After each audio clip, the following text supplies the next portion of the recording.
I knew I was going to college, but I didn't know where, and back then it was no big deal. I mean, you decided to go, and you could go just about anywhere you wanted. You could afford it. We had heard about Lewis.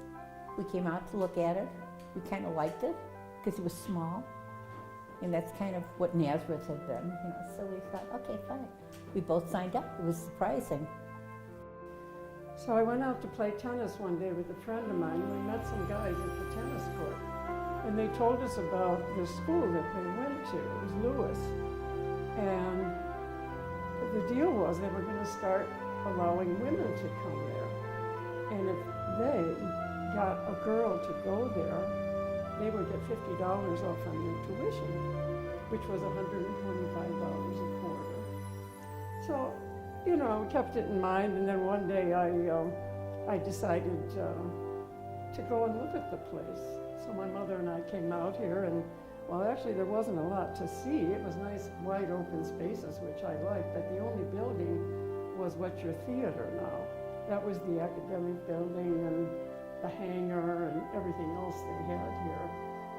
The only other building was what have we got in there now? Student Union, I think, but it was library, gym, and I guess sort of like a student union place.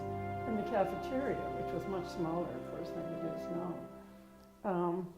And they offered me a work scholarship. So, of course, that clinched it, and I decided it would be a place I'd like to go, so I came. Well, most people were athletes because they got free scholarship. But no, it was just a fun time. I think all of us did it.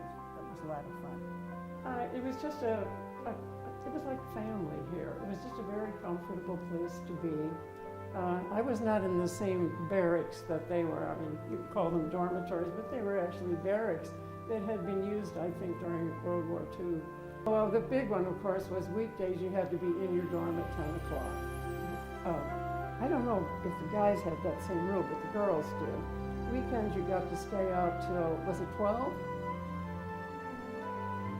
I think 11 or 12, something like that. Otherwise, you were in there. Of course, no one said what time you could leave in the morning. And we pretty much adhered to that. Once in a while, you'd be a little late, or, well, I suppose some people probably snuck out once in a while, but I wouldn't know anything about that. Oh, the other thing was, you did not wear slacks to class. You wore skirts. It was cold here, you know, so. Living room, 4 bedrooms, a bathroom, and a little kitchen. And I was one of the first ones that got there that fall, just walked up the hill with my suitcase. You went to college with one suitcase and maybe a portable typewriter. It was small at that time. I don't think there were more than 350 or 400 students, and you knew most of them. A lot of them were returning veterans. Another group of them were aviation and engineering students who were there for a 2-year program, who would then be airline mechanics and pilots and what have you. And we had friends in all the groups, so it was just like home.